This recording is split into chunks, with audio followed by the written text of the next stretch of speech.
Typically this time of the year, I'm having a really hard time keeping it cool in the studio. We've had, especially the last few weeks, a very mild summer. And as always, it being July, we are kind of gearing up for the big rush, the big craft rush, including fall, the holidays, back to school. But today, we're gonna do some things for Christmas in July. And the first thing we're going to work on is our little planter featuring our beautiful poinsettias. And I spent the last couple days just kind of perfecting the technique so that I can share everything that I've learned with you so that we can make a beautiful centerpiece that you can use in your dining room or you can give as a gift to a family or friend. So let's take a look at what we have here in front of me. As always, we're going to go through things systematically, and I'm going to take you through just step by step the things that I did to kind of get all of my pieces ready for that final arrangement portion. So let's start with something simple. Now this is optional, but I do recommend getting your hands on some of these. These are just little faux berries from the craft store, and I actually kept the tag, and we'll include this in the supply list, but these are by Doris. They're Christmas spray glitter berries. Okay, so what I did, and you can see here that it's on a wire. I have some wire. This is actually I forget what the correct term for this is, but it's kind of a wrapped wire. It has a green fabric on it. You can use basically any wire. You could probably even use a bamboo skewer if you want. It's up to you. However you want to do it is fine. So what I did, and I took one of the little sprigs that you can buy for like $2. If you use your 50% off coupon, you can get it for $1. And I just wrapped a bunch of them. I'm not exactly sure how many I'm going to need, but I just got a bunch ready. By the time I'm done with this video, I'll try to include how many of everything I included to make my centerpiece nice and full. So let me just show you what I did here to get that done.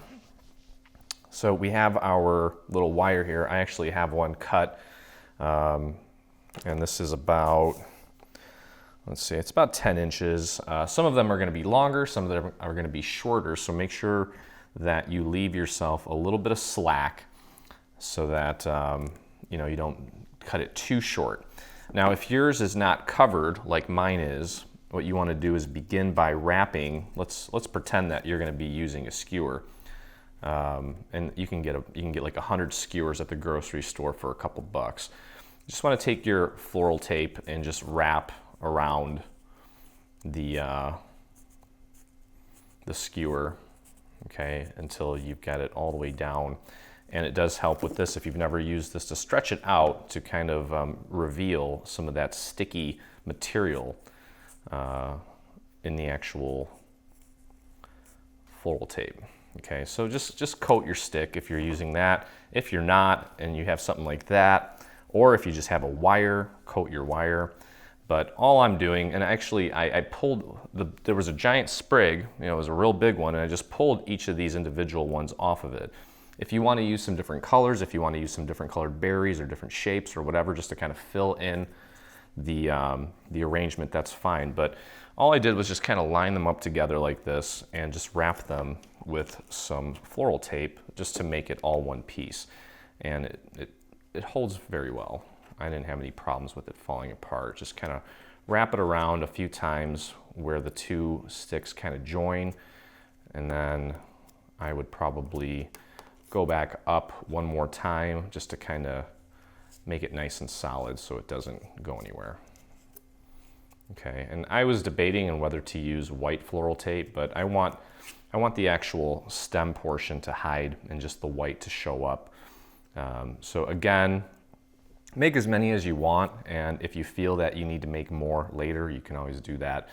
But I have a nice stash of these just to kind of fill in the arrangement when it's all said and done. Okay, the next thing we're going to do is work on our poinsettia. So your poinsettia and we're gonna be making 4 of them. I've already pre-made 3 of them, and I've done a little bit of the inking and the shading and filling in the little veins and such, and I left a few to show you my techniques, okay? So let's start with the shading portion first. This one, I've already done that one, and as you guys know, and disregard the fact that this is, actually, you know what, I think they are the same color. Maybe it's just the light. You guys are familiar with these little felt applicator pads that I use. Well, I typically, if you follow us, you'll know that I just hold this in my hand and ink like this. Well, looking at this and the fact that we have 4 flowers to do, I wanted to kind of speed it up. I wanted to kind of speed it up and also maybe make it a little bit more random. So this is I believe this is a Tim Holtz little applicator thing. It's got Velcro on the back of it. And what I did was put one of these applicators on here. I don't think this is really designed for this applicator, but it worked for me and I like it. I think the actual applicator that it's for is more of a foam applicator, which I don't like. It tends to absorb way too much ink, and it really, you know, it really loads it on really heavy, which I don't like. So this thing holds nicely because of all the little cotton fibers. I've never had a problem with it falling off or anything. So what I did was, and in this case here, I used like a blue-green. This is actually a Versacolor, and I grabbed just a piece of white paper just so that I don't mess up my little cutting mat there, and just started to dab it, and I kind of wrapped it over the edge just so that I have a little bit more control. So just gave it a dab, and what I typically like to do is just kind of test it on the white to see how much is coming off, because I don't want too much. And then the little technique that I kind of figured out just from trial and error is just kind of start rubbing on the white and then make my way over to the green.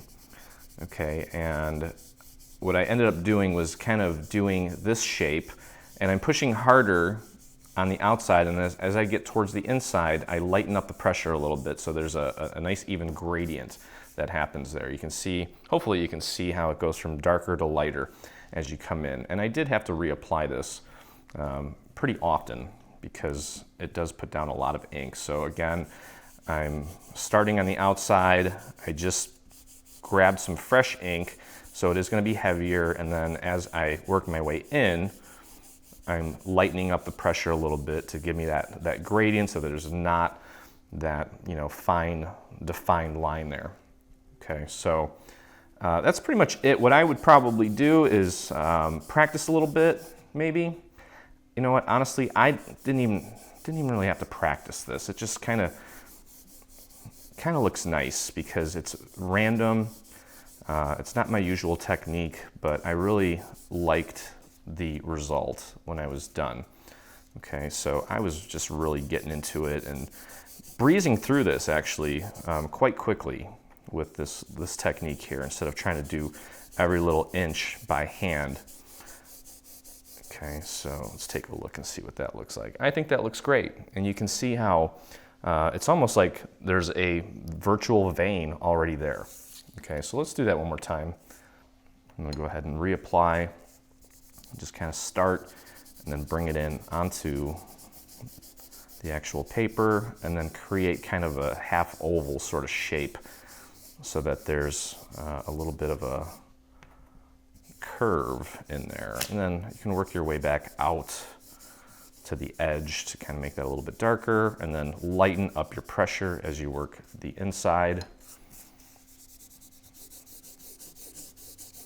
And if you happen to get a few spots that are, you know, maybe they have a little bit too much ink, don't worry about it too much. No one's really going to tell. There's going to be so much going on with the whole arrangement that I'd be very surprised if someone would be like, oh, that spot has way too much ink. I don't see that happening. So don't worry about it. Just have fun. It's like coloring. I know they have those adult coloring books. I never really got into those, but this is probably the closest I'll get to that. Okay, so there we go. And then just kind of reapply, start working it, and get that edge. And then lighten up the pressure as you go in. I want it a little bit darker on the edges here. Okay, there we go. That's fine. All right, so once we have everything inked, this is where I had a lot of fun kind of perfecting this technique. And it's not perfect by any means, but you should have seen my first one. The little veins on here, of course that's optional, but I do think it gives it a really cool look, especially once everything is trained and folded. So I grabbed a fine point Sharpie and initially when I started doing this, I was kind of holding it like this and trying to just draw it, and that didn't really work out very well. What I realized was the best way to do this was just to kind of have a flat hand. You want to kind of have a loose hand, firm grip, but a loose hand. And all we're doing is we're going to be making strokes like this. So I'm going to practice and show you here on the paper. Let's pretend that this is, there's a little plus or a little X in the center of the flower. That's where the actual, where this thing's actually going to go through to help us create our actual flower. And let's say this is the last score line at the tip here. So all I did was I would adjust this so that it just kind of would flow better with my hand. And let's just put this here and just pretend that we're doing this on the actual leaf. So I would first begin by starting in the middle of the X and just drawing a nice solid line from the X to basically the last little score line on this leaf. Okay, and then after that, I would visually just focus on the center of the line, put my pen down, or my marker, and just real quick, okay? And for me, it helped to have it sideways, okay? Well, when I did this direction, I went sideways. When I did this direction, I would move it and go like that. Okay, so let me just show you on the actual leaf here. All right, so we're going to start at the center of the X here and draw our first line like that, okay? And then we're going to pick a point here. I did three of the little movements on each of the leaves here. I'd start here and just whoop, whoop, whoop. And some of them maybe were a little bit shorter. And I think eventually when you start getting through this more and do more of them, it starts to look a lot better. Just like that, really quick. When I first started, I was sitting there trying to draw it, and it was just squiggly and just weird. This is just kind of like a really fine movement, and it really creates the illusion of variation because as I get to the end of my stroke, the line does thin up a little bit. Again, this is going to take a little bit of practice if you want to do it. I would practice on a piece of paper and perfect it there. But let's try that again here. So starting at the little X or the plus, whatever you want to call it, you're going to draw your first line like that, okay? And then again, you're going to start here, well, anywhere, just somewhere towards the bottom, and stroke, stroke, stroke.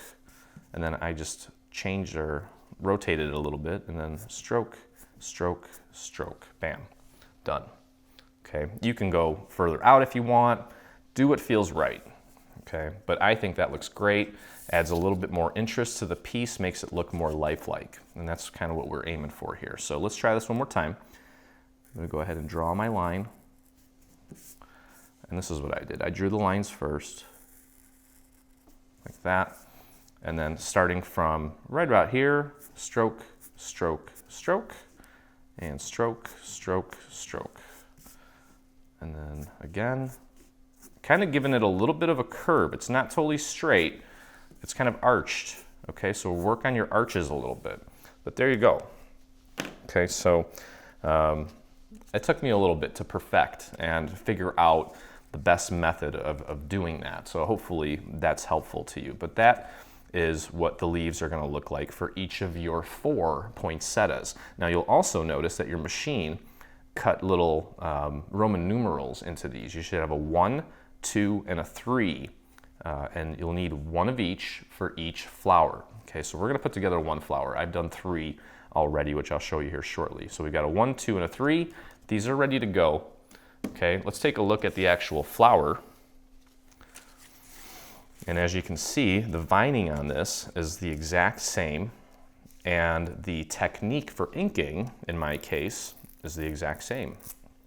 I thought there for a bit that maybe it would be difficult to do this because the little petals are so close as far as their proximity, but it ended up working nicely. So I've got a fresh applicator here, and I'm going to put it and just kind of drape it over the edge a little bit and push it down so that it doesn't come loose.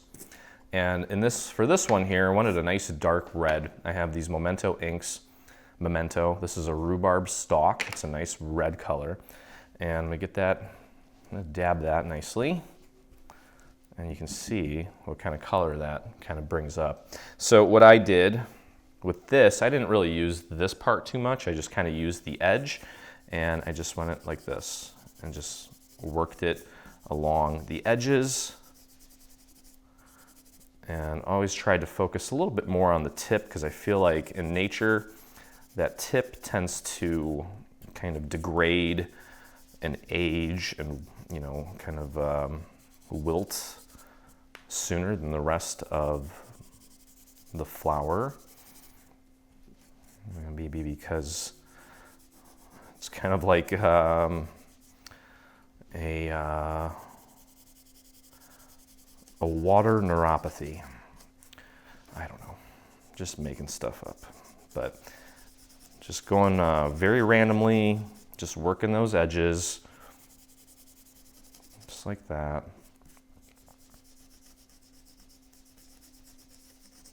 And there you go. Okay, so you can see that there's a nice gradient there. I do believe that the little foam applicator would not do as well of a job as far as giving us that gradient soft look, which is why I'm kind of combining these two things, even though I don't think you're really supposed to. So let's do another one here, and it works great on the small one too. The small one, I like a lot of ink on it actually, because it's going to be front and center, right on top, and I don't mind if that looks a little bit darker. I think it looks cool actually, especially with this color. So you might want to experiment with the colors that you have as far as your inks on a scrap piece of the paper that you're using for your poinsettias and see what kind of look it gives you. I think that this, on this color, looks perfect. Okay, so I'm just kind of hitting the edges here. It goes real quick, especially with this method here. I'm gonna try to maybe incorporate this method into some future projects as well, because it does make my work a little bit quicker. But there you go. So there's the inking on that. And we're gonna do the same thing as far as the veins go. I've got a red Sharpie. This is a fine point. I got this at Joanne's. They had a whole pack of them actually, of various colors. You can see, kind of like that. If you have different pens or markers that you want to use that maybe work better, that's fine. This seemed to work great for me. So again, starting from the center here, there's a nice little plus or X. What I did first was just kind of drew a line out to almost the very tip. I wanted to kind of terminate just before the edge. You can kind of make it more graphical if you want, and take it and extend that line all the way out to the edge to make it look more pronounced. But I was kind of analyzing poinsettias online, and that's kind of what I saw. So we're going to go ahead and extend that out, just drawing from the center. And I'm not doing it totally straight, and some of them I'm giving them a little bit of a curve, just to kind of add a little bit of interest, like that. Okay, now let's go back to the big one here. All right, so again, if you need to, just kind of practice your veining. And again, nice quick strokes. Okay, that was kind of a bad example, but I'm going to start right about here, and vein, vein, vein, rotate it, vein, vein, vein, bam. Look at that, really cool, really quick. Once you get the hang of it, it's just a very, very quick stroke. I do recommend maybe practicing a little bit until you get it down so that it does look natural and not forced. Okay. There we go. Bam. So that really looks real. Okay. And let's do this one. Now the smaller one's a little more challenging, but you know, you want to just kind of loosen up the grip even more and just go very subtle with this. And you can kind of go in and clean that up a little bit if you need to. But again, don't worry too much about perfection with this, because ultimately we're looking at the big picture here, that final arrangement. And all these little details, it's going to be way too much for one person to absorb all at once. So there you go. Okay, so there's your veining. Now for each poinsettia, when you cut all your pieces out, you'll notice that there are 4 different sizes. Okay, you've got the large, one step down, another step down, and a small here. You're going to need 4 of these for each of your poinsettias. Okay, so anyway, get all those prepped for all of your flowers. I'm going to put this off to the side for just a moment and talk about the little pips that we've included, and also about the ones that we are going to actually use for our final one. These are the little actual physical pips that we're going to use, but if you cannot source these, or if you don't want to source these and just make them out of paper, of course we've included that option as well. These you can get off of Etsy, and if you don't get these specifically, you can find something comparable at your floral store when you're getting your little berries. I'm sure that Hobby Lobby or Joanne would probably be the better places to go to find these things. But these are the pips that I'm going to use just because they look a little more real. These are the pips we've included for you. And what you want to do, as you can see, we kind of tried to match the colors as closely as possible. So you've got the yellow, and then you've got a little hint of a reddish orange on the tips. And what you want to do is just take a marker and just kind of draw and fill in a little circle right at the tip of the pip. Just draw that in. Don't worry about perfection here. Again, there's going to be so much going on in our final arrangement that I'm not really overly concerned about it. Okay, so we've got our pip. We can actually begin assembling our poinsettia here. Okay, so note, if you are using the paper pips, make sure you flip it over and color in both sides. Okay, you want to color in both sides. I just showed the one side, but flip it over once you color one side and do the same thing on the other side. Now, first things first here, we've got this, this paper wrapped stem, and whatever stem you want to use is fine. I would definitely get something that is a little bit thicker than just a wire. This would probably work as well. I like this because it's, I don't know, it's a little bit thicker, and it's got a little bit more to grab onto without being super bulky.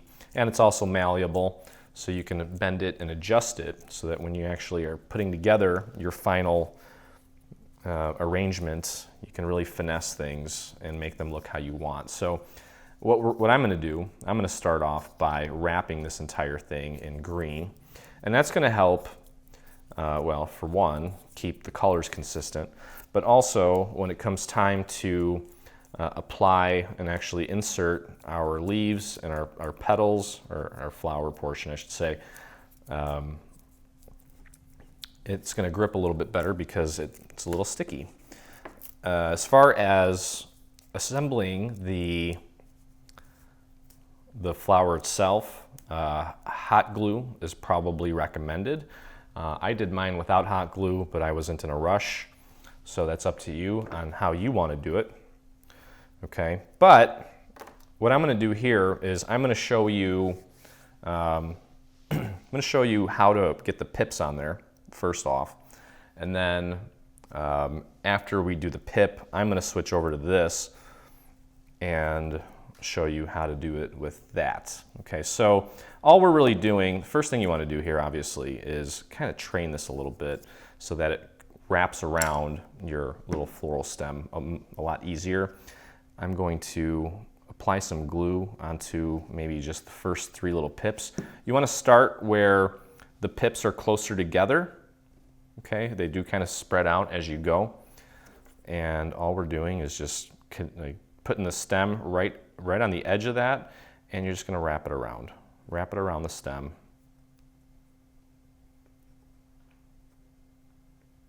Okay, I put a little too much glue on there and it's all sticky.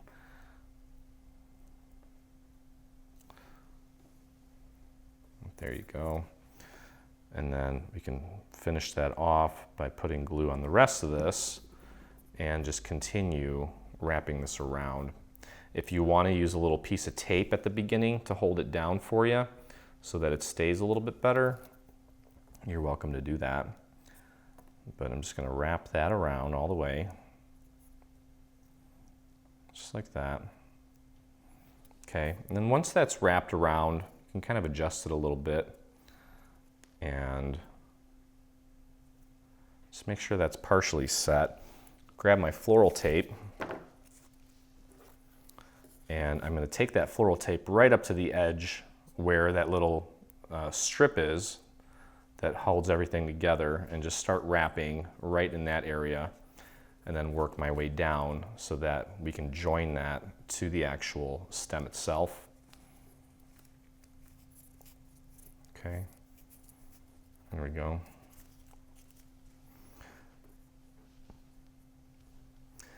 And then all you want to do then is just kind of flare these out.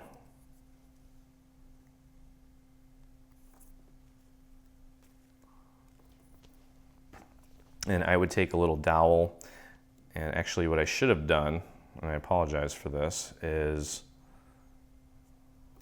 colored the pip on both sides. Okay, so make sure you do that. Make sure that you color the pip on both sides. Well, actually, you know, it's still showing through, but I don't like that it's not the dominant side. So you can always go back in if you kind of followed along with me and I messed you up. Just go back in and just color in the other side. It's not a big deal. Some of them are going to be showing that way.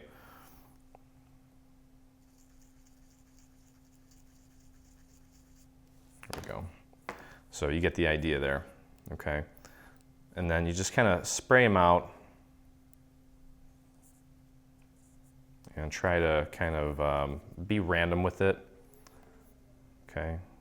So that they're kind of going in all directions. Get one going this way, get one going the other way, and then just kind of color these in a little bit more. So there's your paper pip, okay? And again, just kind of spray that out a little bit, and what you want to do also is kind of give them a little bit of a curve. So take a little dowel and just kind of arch them a little bit so that they're not so flat, to kind of give them the illusion that they're round, okay? And do your best to kind of spread them out as nicely as you can. Okay, so that is the paper pip version, but I am going to go to the faux pip version here. So again, I've got my little floral wire here, and I am going to wrap this up in my green floral tape just to get it ready. And I think the stem might actually be a little too short. That should be fine. We'll go with it. Okay, so onto the actual faux pip version here. I've got my floral stem here, and I'm just gonna bend it in half so I know that I'm cutting it in half. Okay, and I'm gonna get this thing prepped with my floral tape. Get that nice and covered up. Don't forget to release that sticky by stretching this out. It's going to help you along the way. And just wrap it around your stem.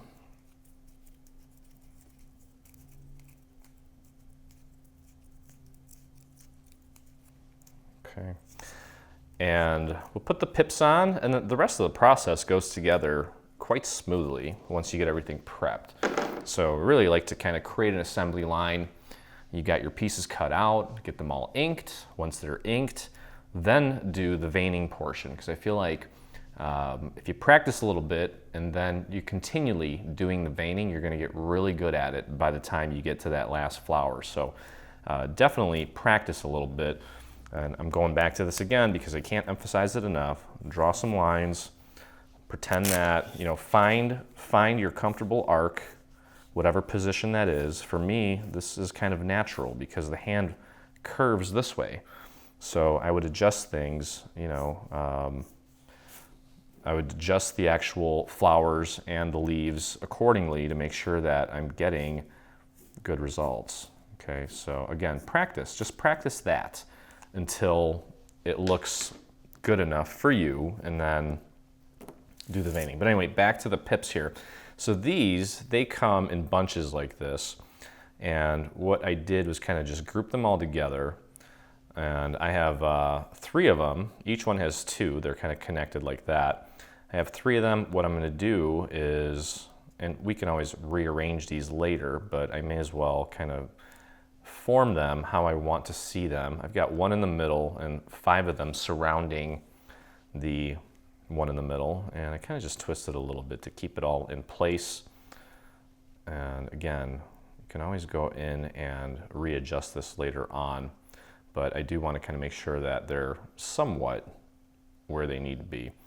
And then just kind of took my wire cutters and just cut off the bottom there and adjusted them again just to keep them kind of all on the same plane, and just brought them up against the top of my stem, and then just wrapped them with my floral tape.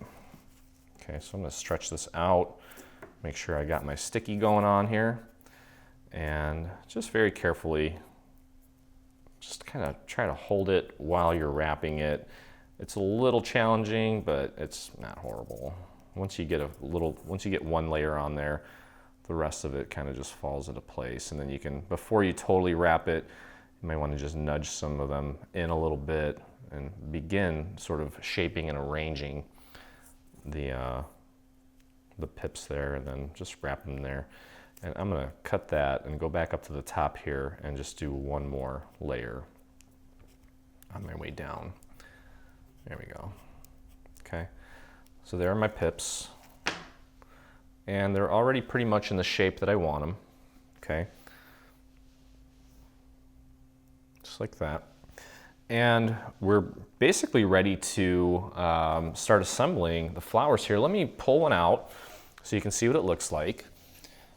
And we'll go through the training and folding and bending together.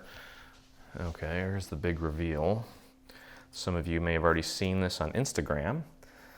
If you haven't, definitely check out our stuff on Instagram. If I ever post sneak peeks of the process, that's where you'll find them. So that is ultimately what we're creating, and I think that's beautiful. And I know that you guys can do this because I can do it. And if I can do it, anyone can do it. Okay, so let me put that off to the side for a second. And what we're gonna do is grab our smallest flower first, okay? And actually, I learned that they're not actually flowers, they're bracts. But I'm just gonna call them flowers because that is too sophisticated for me.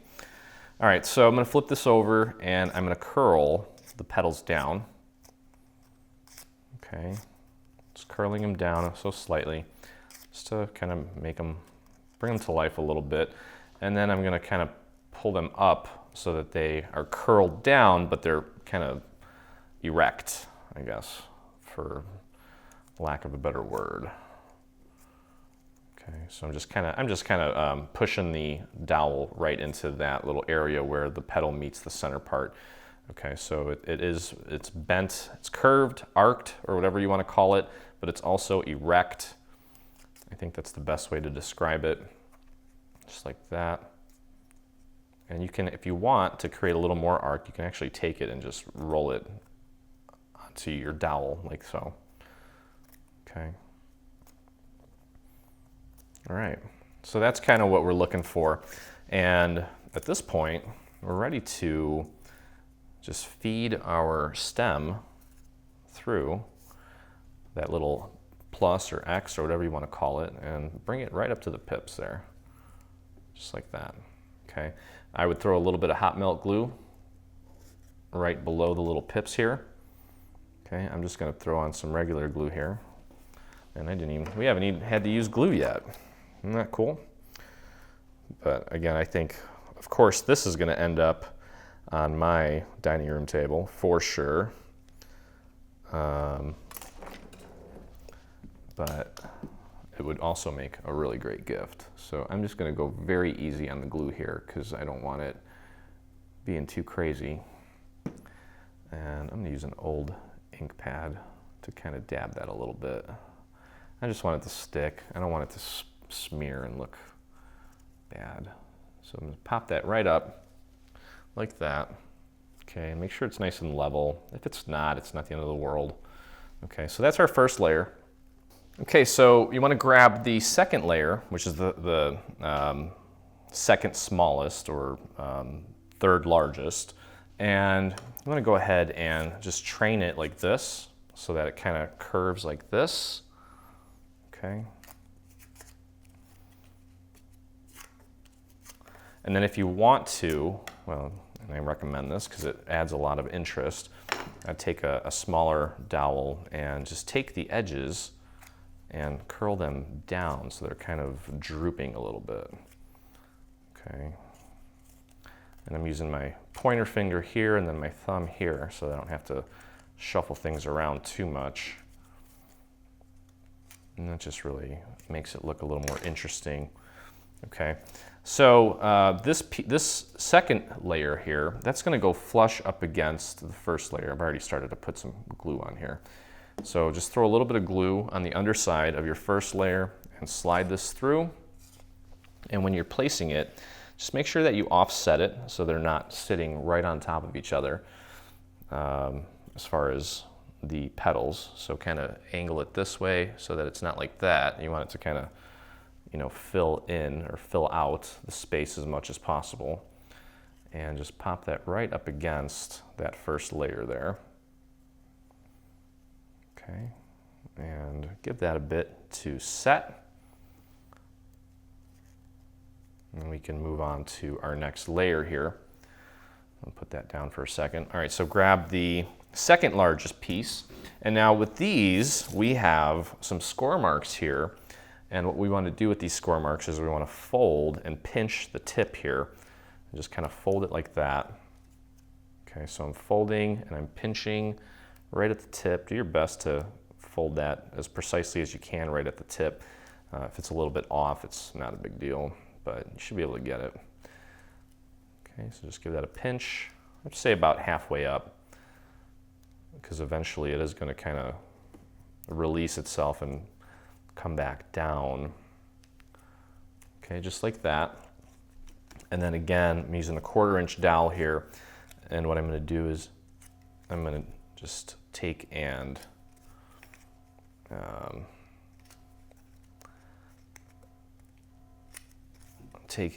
droop these sides down a little bit.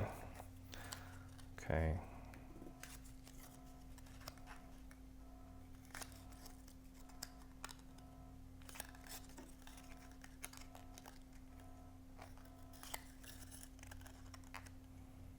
There we go. All right. And then what we also want to do is train right at the very base here where all the petals connect. Just kind of push it down a little bit so that it droops down. Okay. Just slightly. You can always kind of finesse it later on once the whole thing's together, which you'll probably need to do because when you start doing all this stuff and gluing and feeding stuff through and moving stuff around, things tend to kind of fall out of place a little bit. Now, one thing also, when you create your final poinsettia, one thing you're also going to want to do is kind of pick these up a little bit so they're not so flat up against that first layer. You want them to kind of be like suspended in air. You don't want them really touching this second layer too much. But again, let that set first before you start messing around with things. So now this layer here, what we're going to do is we're not going to butt it right up against this layer here. You want to leave about a 1/4 inch gap. Okay, we want this thing to be very dimensional. So let's see here. Let me grab a marker. Let me measure out a 1/4 inch so you can see what that looks like roughly. Okay, so this red section here on my little dowel is about a 1/4 inch. That's about a 1/4 inch there. Okay, so this next section, when we're putting it up, leave about that much of a gap. Okay, maybe a little bit less, a little bit more, depending on your personal taste, but roughly about that much. Okay, so just feed that through, and if you want to create a little marker like that on a dowel, just to kind of help you visualize where that's going, feel free to do that. My floral tape is coming undone there. I'm just smush it around. Okay, and now when it's pretty much there, you know what, I need to fix this because it's not playing nice. I'm just going to grab a little strip here and just kind of anchor that down because it's, I think it's lost its sticky and it is becoming a nuisance. So I'm just going to clear that up a little bit. Okay. Right before you get it to where you know you want it, as far as this third layer, you can just pull one of the leaves back and add your hot melt glue, or in my case, I'm just using regular glue. You should use hot melt glue, so do as I say, not as I do. And pop that up, and again, just make sure that you are offsetting it a little bit. So you don't want the petals on top of each other like that. You want them offset so you can, so that next layer shows through. We don't want the little layers hiding. Okay, so there we go. There's our third layer. It's looking beautiful. Okay, so let yours fully set. Well, with your hot glue, it's probably already set, so you can move on. And finally, last layer here, just like we did with the previous layer, we're going to pinch and fold. Okay, just like that.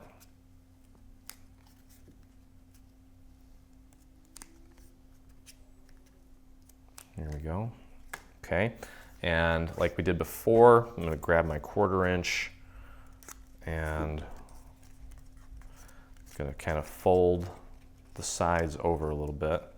This one's a little bit larger, so it's a little more, a little harder to work with, but not too bad overall. And that, of course, as I've mentioned in previous tutorials where we're making flowers, it really helps the light play with the paper and creates more interest and highlights and shadows, and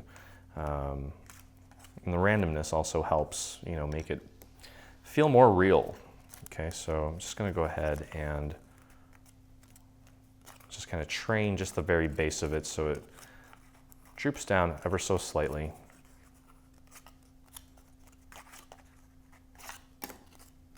Kind of like that. And again, with this one, we do also want to leave about a 1/4 inch. So here, let's feed that through. Whoa, where'd that glue come from? That could have been disastrous. Let me just wipe that off somewhere. You look like a good place. Oh no, it's on my fingers now. Yeah, I'm kind of sloppy in the studio. It's okay. I know you guys yell at me all the time and a lot of you want to know where I put my glue when I wipe it. That's going to be one of the greatest mysteries of Dreaming Tree, is where is that glue, and is that glue turning into some sort of mutant? Maybe. It's very possible. All right, so it's almost in the right spot. So I'm gonna pull this back down a little bit, and in your case, you're gonna apply your hot melt. And in my case, I'm using my regular glue here. And I'm just gonna pop that up. Again, make sure you offset the petals. And it does help to kind of twist the stem as you're pulling things up, just to make it so that the paper doesn't rip. Okay, but there you go. Okay, so the actual floral portion of our poinsettia is pretty much done. And you can see how nice and dimensional that looks. That's what you're going for. Okay, and let me give that a second to set. And then we're just gonna do the leaves. The leaves are very simple. Let's let that set for a second while we kind of train and play with the leaves. I need to bring this down just a tad.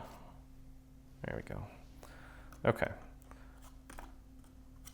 It helps to maybe put that in a little styrofoam or something while it dries. All right, so again, with our leaves, you've got a 1, a 2, and a 3 Roman numeral in the center here. And the process for all of these is going to be the same, and it kind of goes along with the method that we just did with the actual floral portion, flowers. You're going to take and pinch and fold, crease, whatever you want to call it, the center of the leaf, just as we did with the flower. Okay. And then what I did was, to add some more randomness, is I kind of took and trained these little ridges here to make this a little more interesting. Okay, like that. So it's not so monotonous.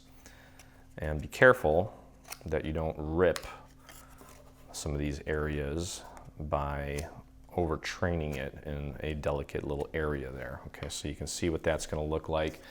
And I'm going to make this droop a little bit, but not a lot. And you actually don't even need to train that. You can ultimately just kind of push it down to make it droop a little bit more, so it's not getting all up into your poinsettia's derriere.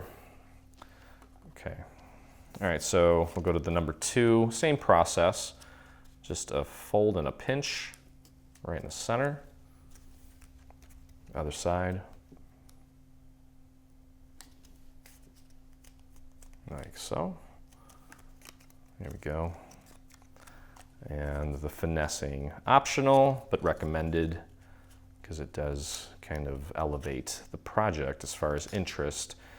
I think, you know, the more shadows and the more highlights and the more dimension you have, the more real it's going to look, the longer you're going to want to stare at it, the more compliments you're going to get, whether it's in your home or if you're giving it as a gift. So take your time with it. I mean, we are giving you about 4 months to get it done. So, what am I doing? Oh, right. So last one here, same thing. Pinch and fold. Yeah, I cannot wait to see. I know you guys really, really love the floral projects from the website, and I'm blessed to have amazing designers behind me. Ron, who is a flower master. I think I mentioned to him that I would love something for my Christmas table or winter, and he said, hey, why don't we do it for Christmas in July? And I said, I think that's a great idea. And so actually, well, I mean, you already know what the little pot looks like, the little vase or whatever you want to call it, but it's going to be a nice piece. It's a nice large piece as well. Okay, so leaves are done, and all we need to do is just put them in place. And again, remember, we have these labeled, or with numbers, Roman numerals, and there's a 1, 2, and a 3. Here's my 1, here's my 2, there's my 3. And wouldn't you guess that the first one you put on is the number 1. So grab the one with the Roman numeral 1, feed it through your stem, and we want probably, I would go another 1/4 inch as far as the placement goes. Okay, so bring that about a 1/4 inch, and then I would, at this point, When I was working with these, I would just take them and fold them together like this so they're easier to slide up and down. And again, about a 1/4 inch down from that last layer, get your hot glue in there. Okay, and I'm kind of caking that on because that's what worked for me before. And then just slide it up. Give this thing a little bit of a twist as you're pulling it up, and get your first layer in place. Doesn't really matter where that first layer goes, just get it in place. And then you can kind of work it like that. I'm gonna put this down for a second here and grab my second piece. Well, didn't even have to put it down. Grab my second piece and feed that up. Okay, and again with just like we did with the flowers, we do also want to offset the actual leaves as well. So make sure that they're not sitting right on top of that previous layer. Okay, you want to kind of offset them a little bit. And I'm going to grab them and slide them up. Give it about a 1/4 inch from where the previous one was, just to add some more dimension. Okay, make sure you get that hot glued. And then finally, your last one here. Again, another 1/4 inch or so, maybe a little bit less, and offset it to kind of fill it in and complete that look. Figure out where it looks best. Get that hot glued in place, and go up a little bit higher. And there we go. Okay, so there is your completed poinsettia. Beautiful. I can't wait to see yours, and I hope that yours came out way better than mine, even though I love mine, and I'm sure yours will. So you're gonna repeat that process a total of 4 times until you have 4 of these beautiful little flowers. And again, I think it helps to have them on a stem that's flexible so that you can, change the direction of it and adjust it as needed once we actually get to the actual arrangement portion. So that is our poinsettia. We need to now take a look at our evergreens, which are going to go together really quick as well. Okay, so let's take a look at the evergreen portion of our project. Now, you're going to want to make sure that you have a nice fresh blade. There's a lot of little details here, and I noticed that I would say 1 in 10, even my Cricut Explore Air 2 missed a little area, and I think I have one here. Yep. I just ripped it off. You're not even going to notice because there's so many of these. If you have one little guy missing, it's not the end of the world. So I want to show you what I did with the inking portion here. Let me put a fresh one on here. And this one I'm just going to put right in the center here and just jam it down. I've got a nice dark green here. This is a Cottage Ivy. It's a Memento ink. And I just got my ink on there. Just try to cover it up or get the coverage on it as complete and full as I could. Just dab a little bit off of it and just kind of stroke it from the center just to apply a little bit of ink on it, just to kind of change the color of it ever so slightly. Just be careful that you don't rip any of these off. And you're really not going to see all these little details as far as the ink goes, but at the end of the process, that little variation of color is going to make it a little more interesting. So don't worry about being overly perfect with this process. Just get your ink on there.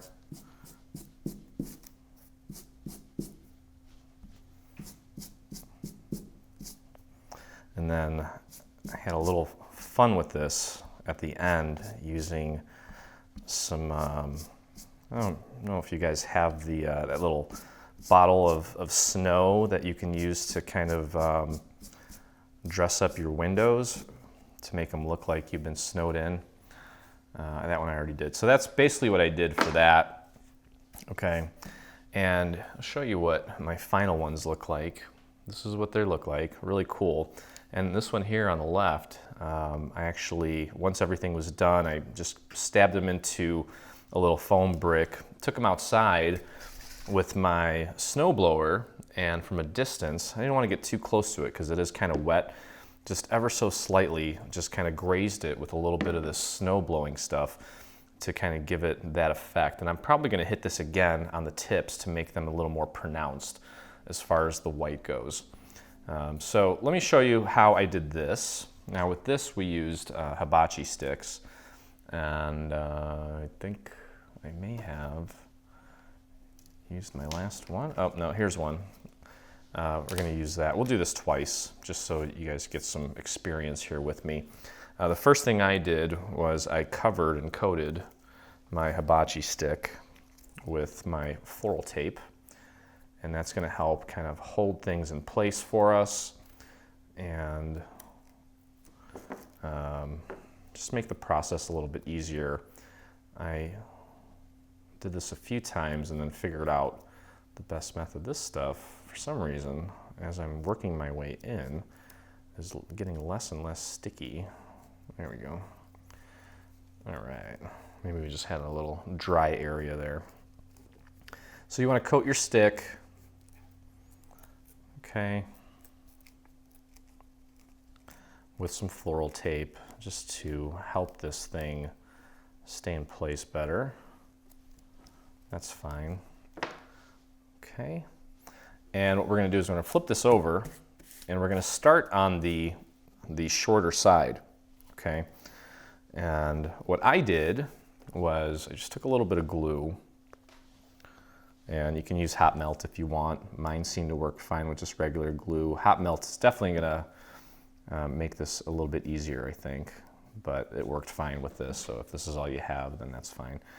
And I just I covered just the first little area there with some glue, and I took my hibachi skewer that's covered with the floral tape, and ideally what you want to do is kind of match it up at this angle that this is already at. I kind of maybe went a little bit beyond that angle like that. You want to keep your hibachi skewer below the little strip line here.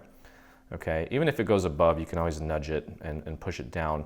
And all we're doing is we're wrapping this around, and you want to keep it nice and tight throughout the entire process. Now, eventually, it may get a little difficult, and I kind of figured out that what I needed to do is make sure that I didn't bite my nails, and I'll show you here once we get there. So just start wrapping it, and make sure that you have that angle so that it's not wrapping around itself. Otherwise, it's not going to work its way down the hibachi stick. It may take a couple practice tries to get this, and you may need to, might want to cut an extra one out or two here just to have on hand in case you don't get it right the first time. But try to maintain a progression of it working its way down the stick. And now, eventually, this paper is going to start getting kind of thick here. So what I'm doing with my thumbnail, is I'm kind of pushing that paper and flattening it as I go. Okay, and then every so often, I just kind of push it down to increase that angle. I'm not doing it the whole way through, but if I notice that it's not really working its way down, I just slightly adjust it a little bit so that it continues working its way down. Because if you don't adjust it, it's going to kind of tend to wrap around the same area a little bit too much, and then it's not going to be as long as you want it. It's still going to look great, but it won't be as long. So now, once you get a little bit going, add a little bit more glue, okay, and continue just wrapping it. And I'm, again, using my thumbnail here. You see this little area of bunched up paper? I'm just kind of pushing that down and just making it nice and tight as I continue to wrap it. Okay, so that little area that's bunching up right at the base, I'm just kind of pushing that in and continuing to wrap. Okay, and just working my way down. I think after the first one, this will go very easily for you. And then once you have it wrapped, to where you don't have any glue, just stop for a second, add a little bit more glue, and just keep working your way down. And use that fingernail to kind of bunch that paper up under there so that it stays nice and tight for you.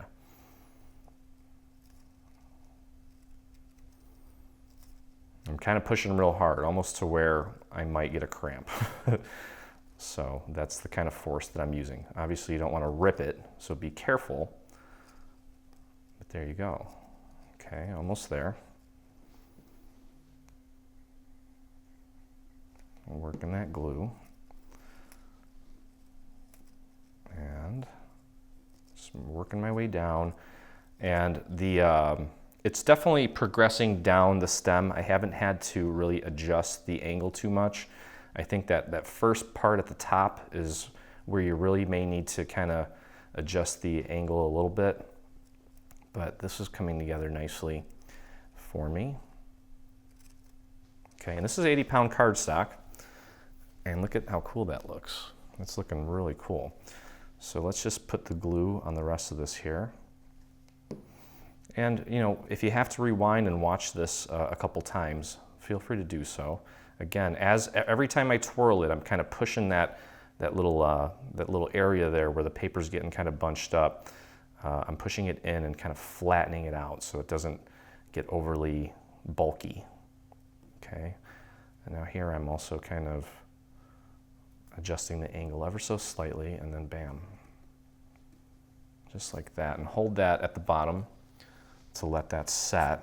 And then we're going to take some floral tape and clean that up and make sure that it really sets. So you see how even if one of the little evergreen pieces fell off or ripped off or just didn't cut properly, it still comes out nice because it's very full.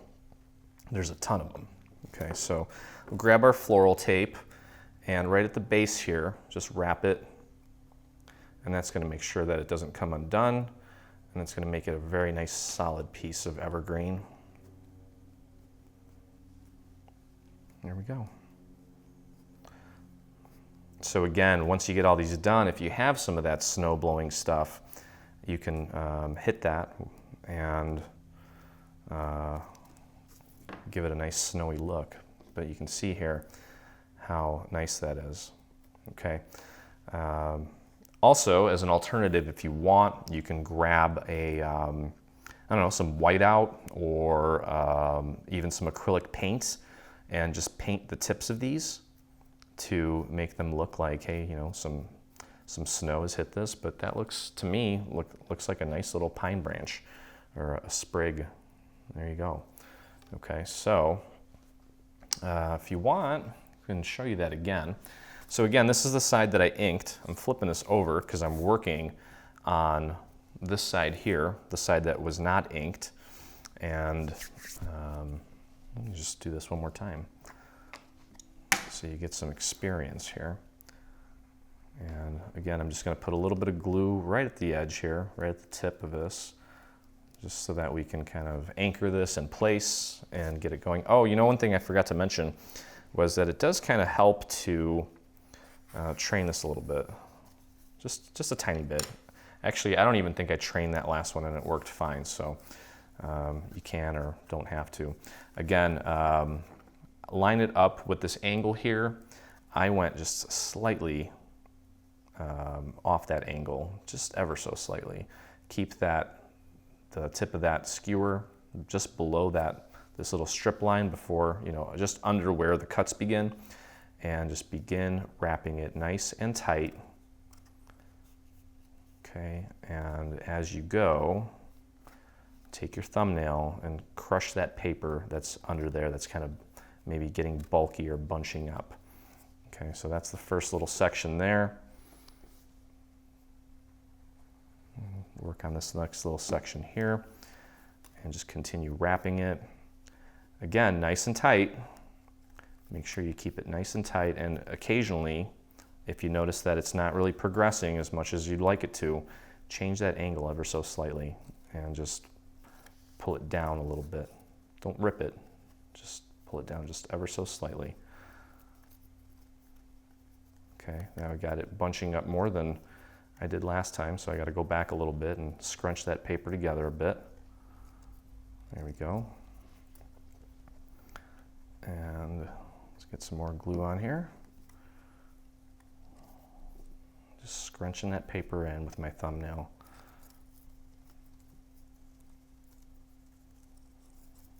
You might get a little sticky on your hands, but it's okay.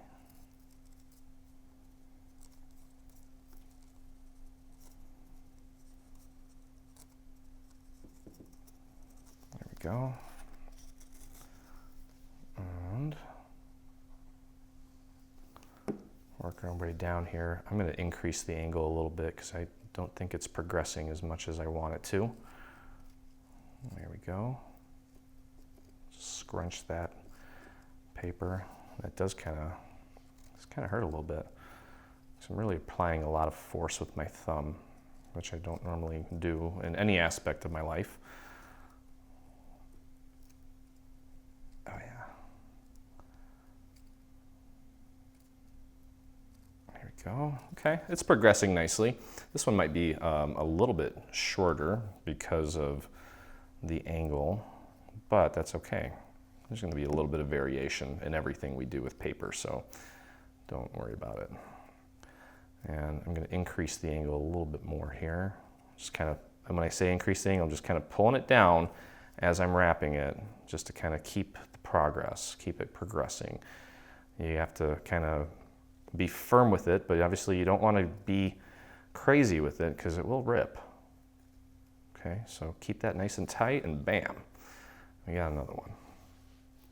Okay, just hold that in place until it sets, and let's see how much. Yeah, it's just a tiny bit shorter, but that's totally fine because these are just going to be, just little picks that we're going to add in to kind of fill in the actual arrangements. Okay, so let's grab our floral tape and get this really anchored down here at the bottom.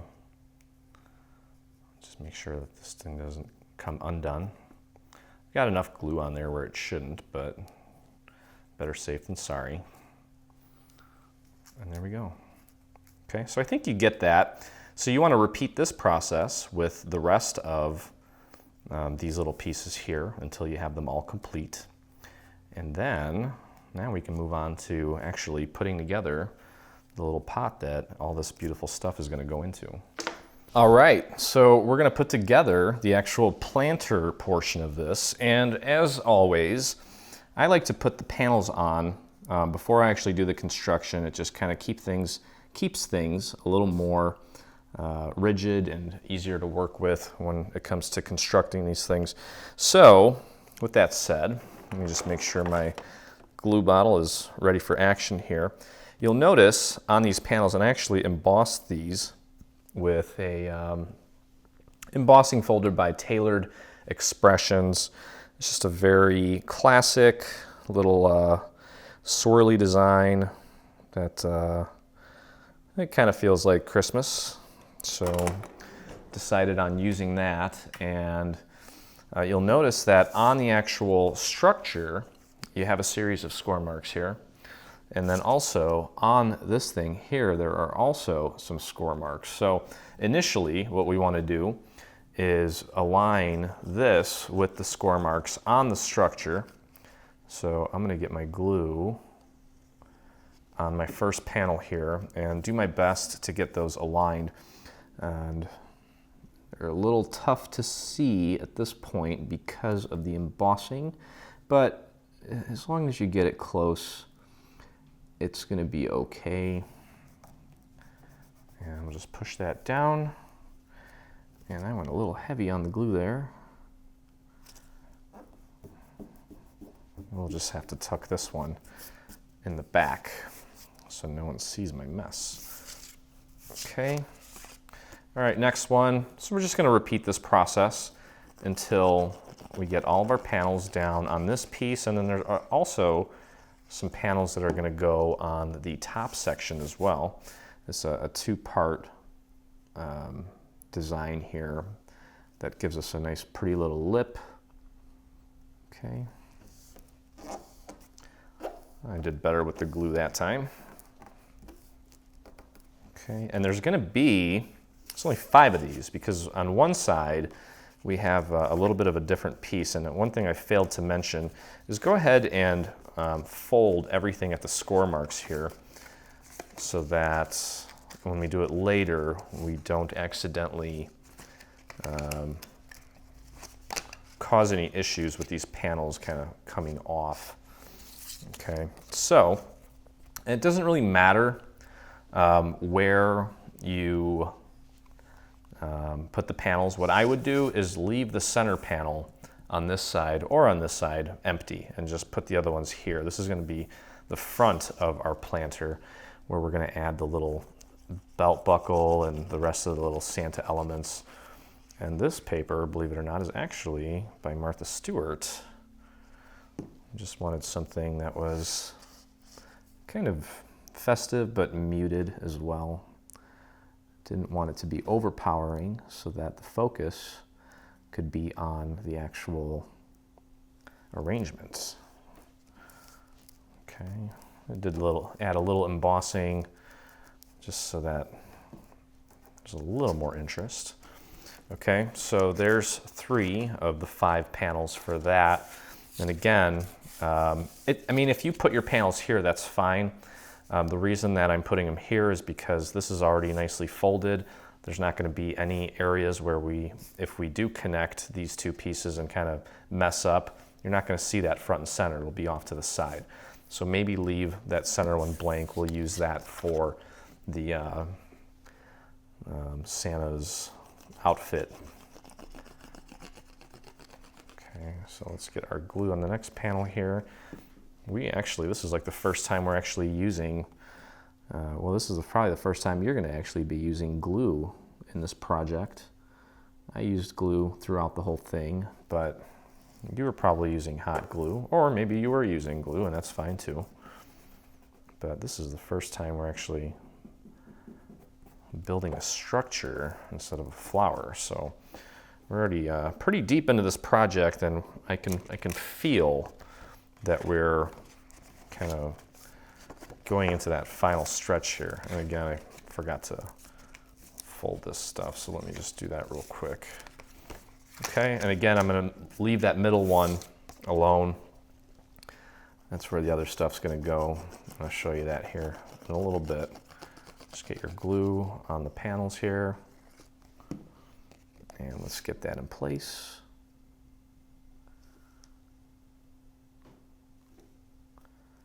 That looks good. And a little excess glue pop out of there. That's fine. Okay. All right. So we've got that. All right. Now, let's see. We can, well, I think what we're going to do is we're actually going to construct this thing now. Okay, so that's just the bottom part. What we're going to do is we're going to connect these 2 pieces together using this tab and one of the sides, and then ultimately we'll join it all together. So what you want to do is grab your glue and get your glue on this tab here. A little bit goes a long way. I've had some conversations with some people recently that keep telling me that they're having issues with the glue, and I can't stress enough that a little goes a long way. Okay, so just pop that right next to your other piece. You can do it flat and bump that up right against those score marks so they're kind of like halfway on them. And make sure that's lined up nicely at the bottom and the top. Give it a little push. And what I like to do is just fold it over onto itself so that you're kind of looking at it like this, and then give it a nudge and make sure that everything lines up here, here, and that these tabs kind of line up and basically mirror themselves. Okay, so now what we can do is open this up. I'm going to fold it here like that and bring this over, and that should meet perfectly up to this tab. So we're going to just put some glue on this tab here and get a nice fine line right up to the edge there. Spread that out. Kind of when you spread like that, it kind of helps to bring the tab in so that you don't encroach over that area and get glue on this surface. It might happen here and there, but just do your best. And then that should pretty much fall into place because everything else is nicely aligned. So we'll just give that a little push. There we go. Give that a few seconds to dry. Okay, there we go. All right, now what we're going to do is we're going to close this up. Let me move this piece out of the way. And this may be a little tricky, but it shouldn't be too bad. Nice thin line on the, or thin circle on the inside part of the tab. And then again, we want to make this as pretty as possible and as seamless as possible. So let's get a nice line right out to the edge and run that right up to the edge. And if we have to go in and fix it, we can. It's not a big deal.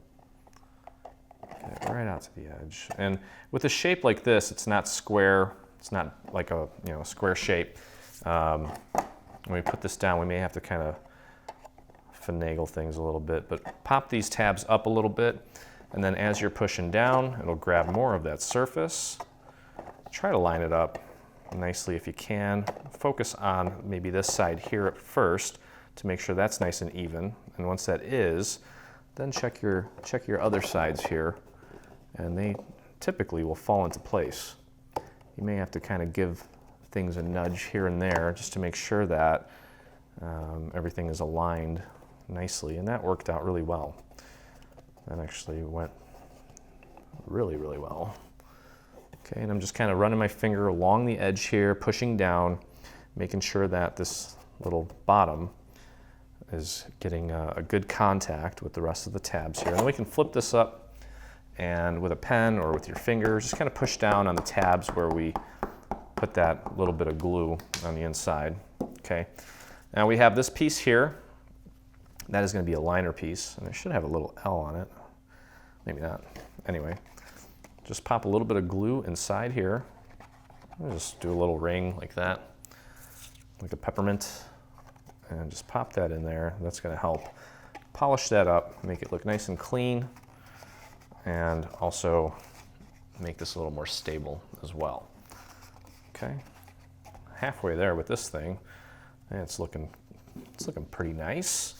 Okay, now next section here, this is the second little section of our pot, and the way this is going to work is this is going to be the wall. It's going to be kind of off like that, and then these tabs here are going to get glued to the inside of the existing pot that we've already created. So I would recommend going around and folding everything at the score marks. Okay, I've got my texture side up, and it's going to go in like that. So these guys here, you want to fold this way.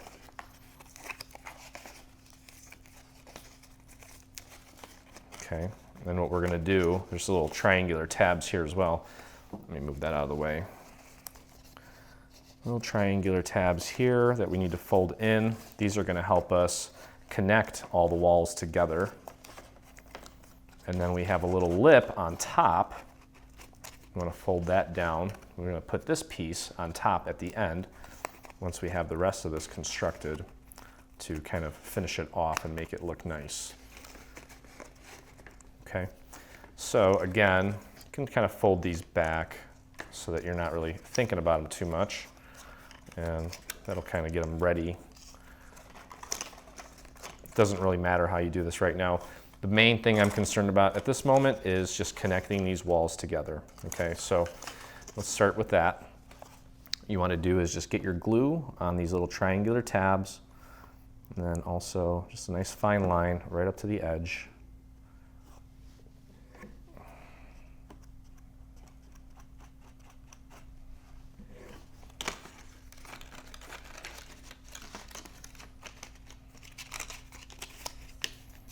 Okay, so now that we've got everything kind of folded here, and you can see I started to glue that, and then I stopped because we want to put our panels on. Okay, And I'm going to just begin by doing that. Just get my glue on these panels here and just glue them in place. Just make sure that you have a nice even border all the way around the panel, like so. And just move on over to the next one.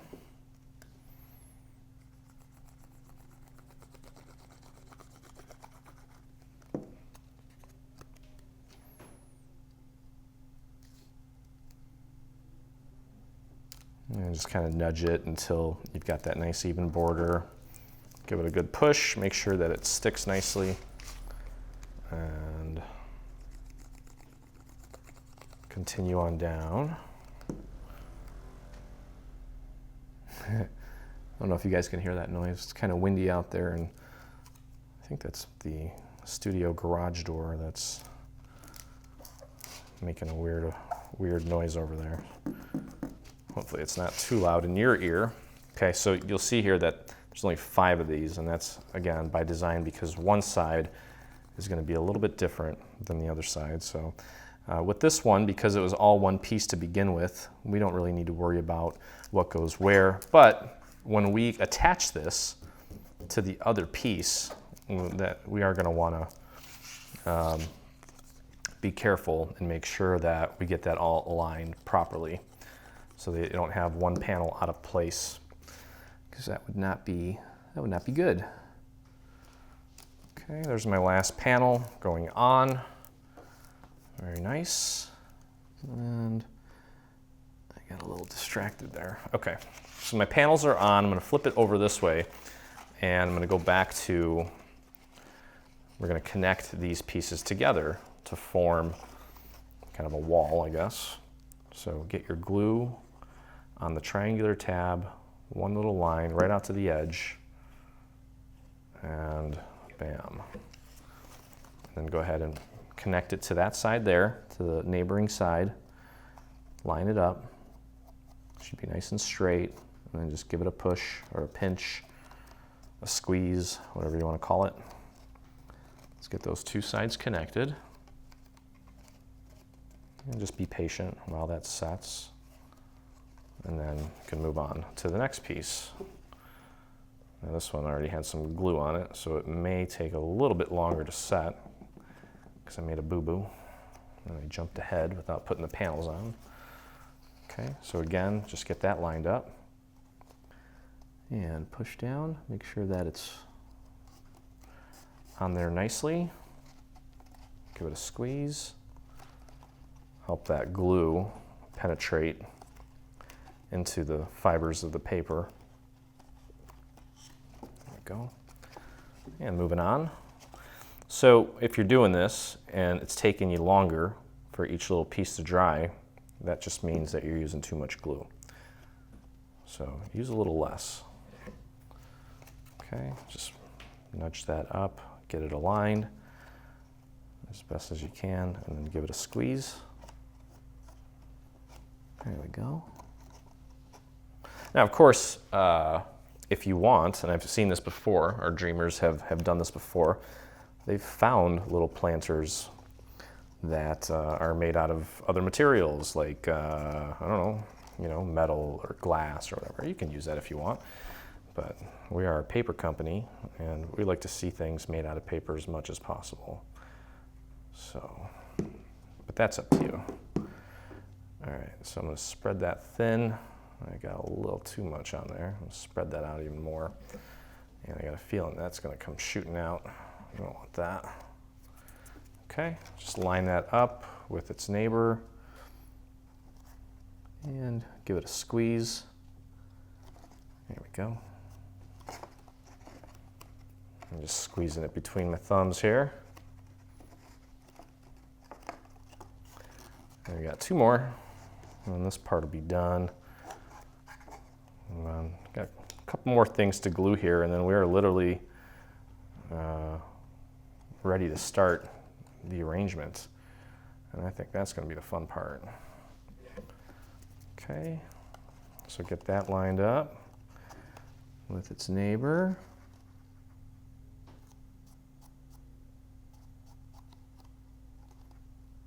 There we go.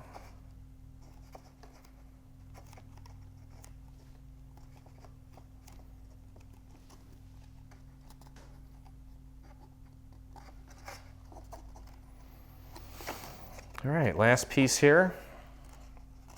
Let's get our glue on the tab, right out to the edge. And spread that out a little bit.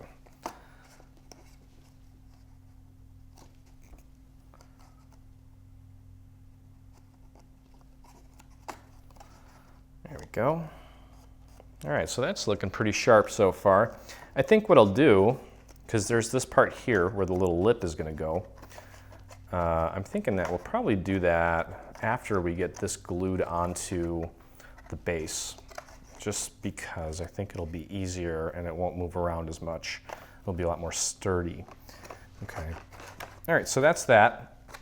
Next thing we're going to do is we're going to pop this inside of this piece. So it looks like, you know, one of those, I don't know if it's a terracotta pot, but it's your typical, you know, planter. And what we're going to do is we're going to put glue on the face of this tab here. When we line this up, we want to make sure that we get the two sides that don't have panels and match those up. There you go. I warned you about it, and then I myself did it.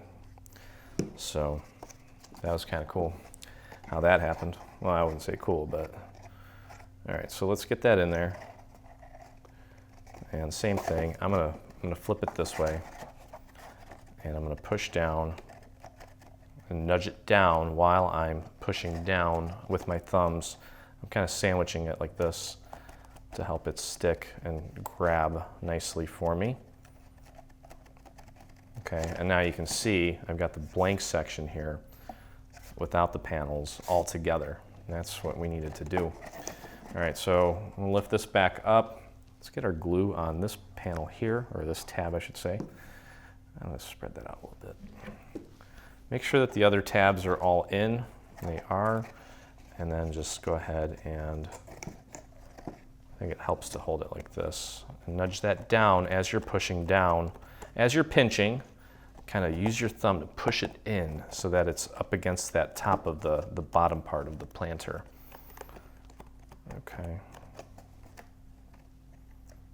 There we go. All right, and then all we have to do then is we can just take and flip these tabs back. Just put a little bit of glue on them. Don't need a lot. I'm just trying to make sure that these two pieces stick together. Okay. And again, just fold the tab over and press down. And again, I'm kind of just pushing it downward as I'm squeezing and pinching the paper together. And let's see how that looks. That looks great. All right, so all that's left to do here is just finish going around in the circle here and gluing the rest of the tabs to the inside of the bottom of our planter. I think it really helps to hold it like this. Give it a real good squeeze. Make sure it sticks. And we don't really need to worry too much about prettying up the inside of this because it's going to be full of foam, and then we're going to finish it off with a little bit of moss to pretty it up even more. I'm just going around clockwise.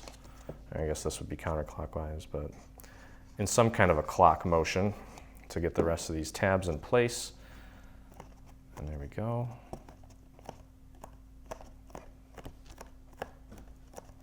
Voila.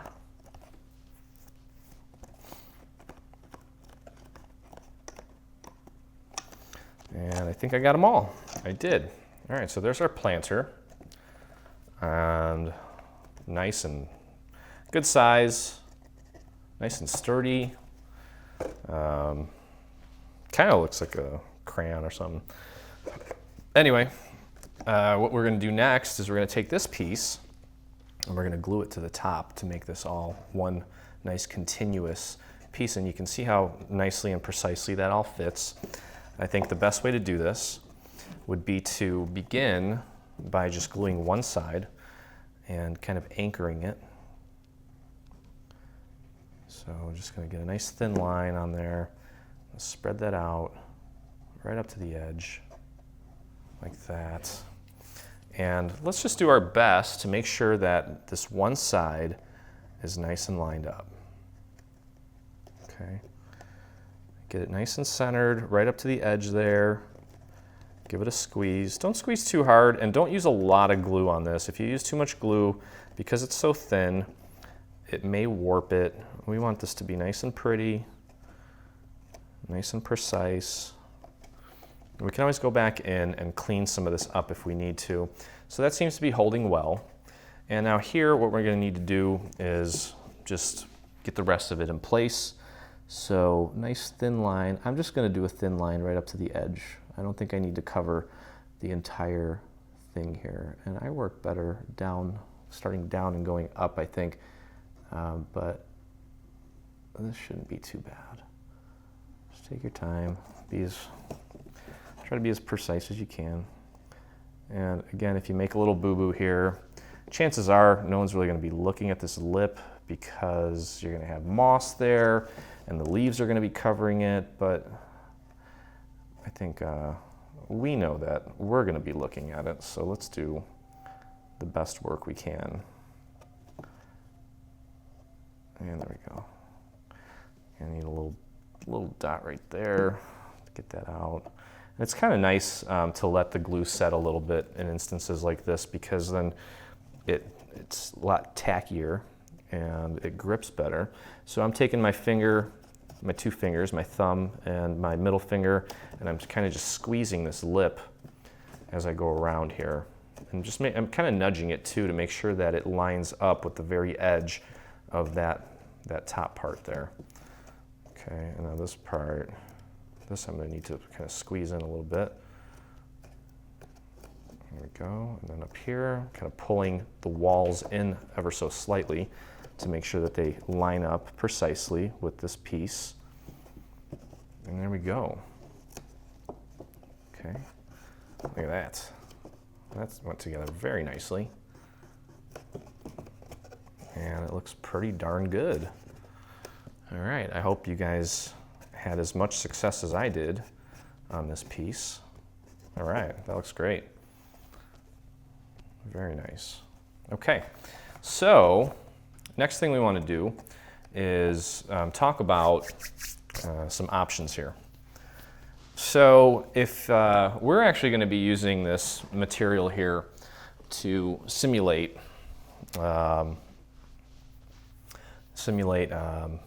Santa's outfit. Okay, it's like a fleecy material. If you're not using the fleece, well, actually, before we get to that, sorry, I'm jumping around here. We've got his belt. We need to install his belt, and his belt is going to go right between those little score marks that we have on the pot itself. Okay, so that's going to go like that. What I'd suggest doing, and you can see here, this is a white core paper. When it was cut, because of the score marks, we had a little white showing through. I just took a black pen and filled that in. If you're using EC cardstock, that's a solid core, so you don't need to worry about it. We're going to glue this. We're going to glue the center part first. And this paper is almost glossy, so there's not a lot of nooks and crannies for the glue to soak in. So I'm going to have to be a little more patient with this. But as you're positioning this, just try to make sure that you get it right in between where those little score marks are. And I'm just starting with the center. And I'm going to hold this down until it's nice and flat and flush and intact so that it doesn't go anywhere. And then just make sure that the rest of it is aligning properly. Okay, so be patient with that. If you need to, you can kind of put it down on your surface and push down from the inside as well. Use a fist or whatever. Okay, and you can see that paper does not want to stick very well. It's just because it's glossy, but it'll work. If you're using that kind of paper, just be patient. Otherwise, if you're just using cardstock, you're probably good to go. So now you can just pick a side here, and get our glue on the rest of this. Make sure that you get that glue right out to the edge so it doesn't start coming apart, especially here at this part. Okay, so I'm going to add a little extra there, and I'm going to spread that nice and thin, and then go ahead and fold that over, and just make sure that it lines up with that edge nicely, and just hold that in place. Again, this paper is a little weird, and it's not as porous, so I'm going to have to be extra patient with it, but this kind of simulates Santa's leather belt. So that's why we went with something with a little bit of a gloss to it. And just have to be a little more patient. It's totally worth it. Okay. But you get the point here. I think you know where I'm going. And what we're going to do is glue this side down, and we're going to take this and just do the same thing on the opposite side. And then we can talk about finishing up this little portion here and some options for you. Okay, so that seemed to have stuck nicely. I'm going to peel this back and get my glue on this piece here. And again, just make sure that you get that glue right out to the edge, especially right here where it ends. We don't want that part peeling back at all. I don't want any of it peeling back, but especially there. Okay, so we've got one side on, and we're going to flip it over. Do the same thing to the other side here. Let me clean off my nozzle. And let's get our glue on the back of this thing. Start in the center, just like we did. And everything else should kind of match up for us nicely. Spread that out a little bit. And again, look for the little markers here on this panel, and do your best to get that right in the center. And you know you got it because these score areas here where the fold is, they'll sit nicely and match up with the folds on the actual pot. Okay, so just give that a few seconds to set. Just be patient. And then we'll get the other sides in place here and move on to the front of this, and then we can start with our arrangement.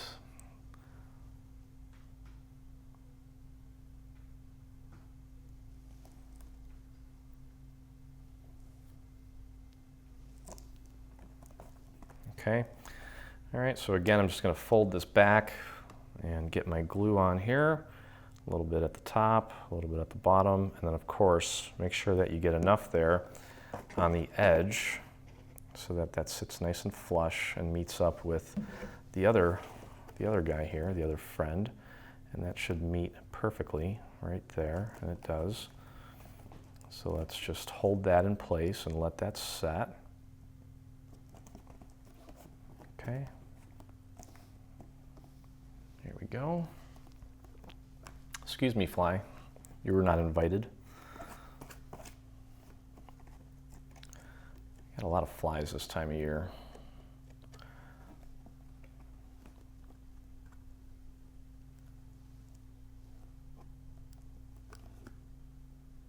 Okay, I think that about does it for that side, and then we've got just this side to connect here, so we can fold that back, get our glue on this piece here,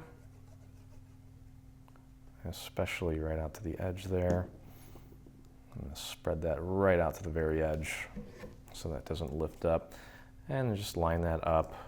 Should butt right up against that other piece there, and just hold that in place while it sets.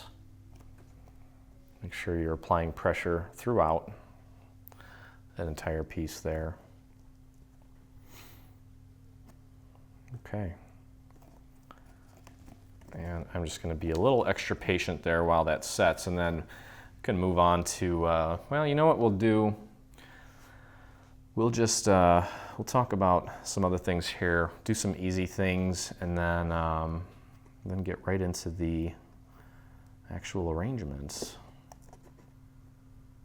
Okay, so I think that's good. All right, so there you go. got that all in place here. All right, let's take a look at some of the elements here. This is his little belt buckle. We're gonna end up pop dotting or foam squaring this on. What we wanna do is take our, in this case, gold, and glue it to the black portion. So I'm gonna get my glue all over this guy here. Not too much, you don't want it to spread out, especially onto that shiny black piece, because that might kind of create a mess. Just line that up and glue it down. Give that a second to really hold. Oh, see, you see how slippery that is. It's not like paper. I'm probably going to need to wipe that off with a damp rag because it's going to kill the sheen a little bit. Okay. So there is one part of the buckle. We've got a tiny little circle here that's cut out of gold, and we're going to pop that right next to this one, right about there. That looks pretty centered to me, and we can let that set. So the front of yours, if you're not going with the fabric route, let me show you here what we have. We've got this piece here that's going to go here. Okay, I kind of like that, just in the white like that. And then we've got this piece here. It's got a little double scored area. And what you want to do is fold at that score mark, because that's going to go underneath the lip. So it's going to look like that. You're going to start at the bottom here, get that lined up, and you're going to glue that like so. Okay, so if you're going the paper route, this is what you're going to do. But before you do that, you want to go ahead and poke these little things out. And you can use a dowel or just your finger to kind of give them some dimension and curl them out. Okay, and then what we've done is we've included a layer that goes behind this so that you get that other color showing through. So you can, let me grab my dowel real quick and show you. You can fold this or curl it up so that you don't see the red underneath. You'll see the other color kind of showing through there. So curl those up, and on the back of these, throw your glue on here, just around the little cutouts. Get this piece in place so it covers up the little cutouts, and then you can see the color showing through there. So this large piece is going to go here. This piece is going to cover up these two little pieces. So you're going to glue that down there. And then for this one, you're going to do the same thing. You're going to pull these out and kind of train them up. This one's going to get glued to the back of this, like that. And then, like I said, once that's all glued, you're going to put glue on that entire thing with this piece on here. Let me just do it so there's no questions here. I'm just going to throw a few dots of glue on here so it sticks. So yours is going to look like this with whatever color you chose. Okay, and then you're going to put glue on this entire thing. I'm not actually going to do it because we're going to be using fabric, and you're going to glue that right here so that it's literally flush with the Mr. Fly, seriously. It's going to be flush with the bottom of the belt for that, okay? And then this one, let me glue this down again so we don't have any questions here. You're going to glue that down like that. Get that in place, like that. And then obviously lift these up a little bit before you glue them. You're going to put glue. I would start here on the bottom. I'd put my glue here, then get that aligned with this, and then put some glue on this part here and glue that so that the top of that is flush with that. And you can also put a little bit of glue in the center there if you want. Okay, so, but we're not going to do that. But again, if you don't want to use fabric, you are welcome to use that piece. We are actually going to use some fabric. What is that, glue? Oh, geez, glue everywhere. Your download also comes with these two pieces here, and these are templates to help you cut the fabric to size. Okay, so I've got this felt fabric, and what I'm going to do is I'm just going to lay this down, and I've got like this, I don't even know what kind of marker this is. I've tried a few different things to actually draw on this, and this was probably the one that worked the best. So I'm just going to draw around this template, and it helps to make sure that you can actually see the whatever it is you're using to draw this template on here.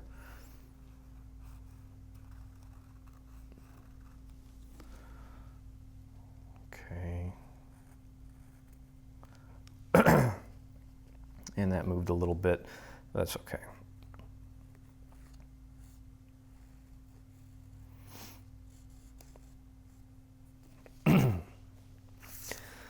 Okay, so there's my template for that one. I'm going to pop this one over here so we can save material as much as possible. May end up making another one of these if time permits, but time usually doesn't permit. Okay, so just cutting this out. Make sure you've got a nice sharp pair of fabric scissors. I learned my lesson not to mix and match those with my paper scissors. Okay, and I'm going to cut that out with my fabric scissors. I'm going to do this one first just to get a little practice.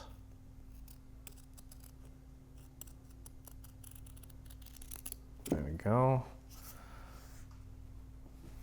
I don't really do this a lot. I don't use a lot of fabric, but that was a nice cut. Just try to make it a nice straight cut, like so.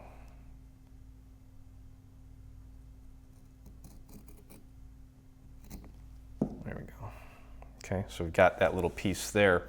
And again, just like with this piece, okay, I'm gonna glue that right to the bottom there. And I think because of where the lines were and the thickness of the pen that I used, I might need to just trim off a little bit of this at the bottom, just to make sure that it fits nicely. Okay, so again, if you're using the fabric, you're going to want to probably want to hot glue that just so it doesn't move around, and just nudge that up against the bottom of his belt. I'm just going to trim that off a little bit and clean that up. We need a nice presentable Santa. Okay, so again, you're going to cut out the other template here, and that's going to get glued to the top of the pot. Okay, and if you want, you can kind of flare this out a little bit so it doesn't look so uniform and perfect. We want it kind of, you want to keep its shape, but you don't want it to look like too stiff, I guess is the word. Okay, so I've got my first piece down, and I'm going to go and I'm going to cut the rest of this. And I think this time around, when I make my cuts, I'm going to cut more towards the inside of my little line here, and I'm just going to do a straight cut there for now and then work on that little angle. Okay, so let's see, you can see that? Hopefully you can see that. There we go. And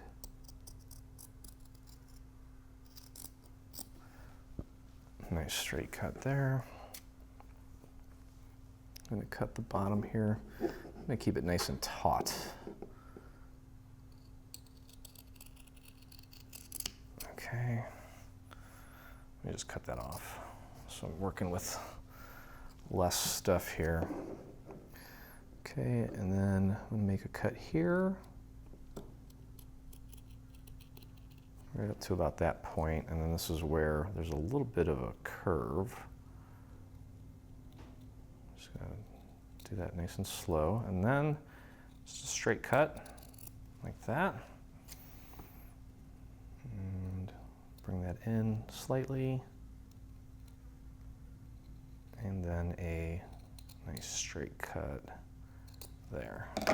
Okay, so that pretty much matches up with the template exactly. There's a little fluff around the edges, maybe a little bit larger than what the template suggested, but you can see how nicely that fits. So we're going to butt the bottom up like right there, and then that fits perfectly. I couldn't be happier with how that turned out. And then of course you can kind of flare this out a little bit so it's not so uniform. Okay, and I'm going to start by gluing the bottom part first. Again, use your hot melt. This works fine for me, but actually I have a hot glue gun. I just don't like to use it because of the cord and because of the little lines that I get, and it just annoys me. So if I can do it this way, I will. All right, so anyway, let's grab that and get that lined up nice and center if you can, which you should be able to. Okay, and don't worry too much about it being completely like perfect right now, because our belt is going to cover up some of that. So you can see what that's going to look like when it's done. It's looking pretty cool. And that fly, I don't know about that fly. That fly is kind of annoying me right now. Okay, all right, so make sure that that stays down. And we can kind of pull this back, and I'm going to get some glue here on that part so I can push it up against the underside of that lip. It may help to grab a dowel to kind of help you make sure that that sits nicely.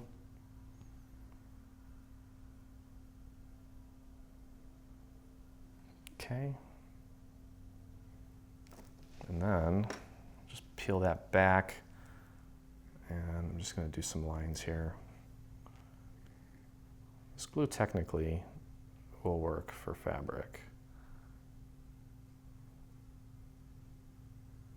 Okay, I'm going to kind of smudge that and make sure that it's not going to shoot out anywhere on me. Okay, and just fold that over. It should be pretty much flush with the top, and it is. Wipe off any excess and let that kind of sit. And then you can kind of fluff out some of this felt. And that looks perfect. Yay. Okay, so there's Santa. Now, I'm gonna grab my belt buckle. That looks cool. I mean, again, if you don't end up going with something like that, it's still gonna look awesome. That's really not the focus. And then, well, let's see here. We need to actually put these foam squares in more, because they do kind of go over.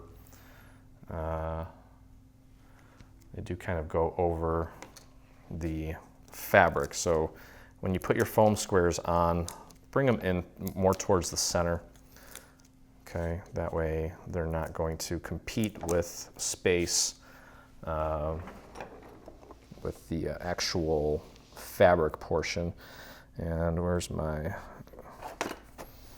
all right, this is where let the yelling begin. I'm going to use my razor blade to pop these off. I'm not sure where my X-Acto knife went, but that's okay. I've got a lot of experience with razor blades. I did a lot of hard time in the state penitentiary growing up. I'm just kidding. Okay. All right, so let's get our belt in place. Get that nice and centered there. And that's cute. That looks nice. That about does it. Tuck that in there. Okay. All right, so there we go. And let's see. We've got, okay, so I have 3 little buttons here, and I'm going to glue those to Santa's, well, to the fabric part. This one's going to go right in the center here. It's like his little button. And this is where hot melt might be necessary, but we're going to try it without it. Okay, get that nice and centered there. And then the next one's going to go here.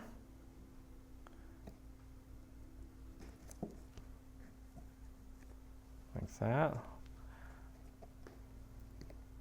I might need to adjust that a little bit. Okay, and then the last one's going to go right at the bottom. How cute is this project? Okay. I'm going to bling this up with some gems later, but there's your pot. Okay, also there are two little gold pieces that we're going to glue to the centers of either side of the front of our pot. So I'm just going to pop a little bit of glue on this gold piece and get that right in the center there. And then one more on this side.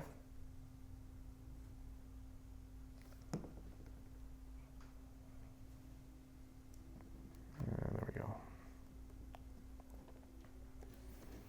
we go. Well, guess what time it is? It is now time to work on the actual arrangement. Everything is put together and ready for the final step. There's our cute little pot. I've got all my flowers and we can get busy here. Okay, so we're at the fun part, and that is putting together the arrangement.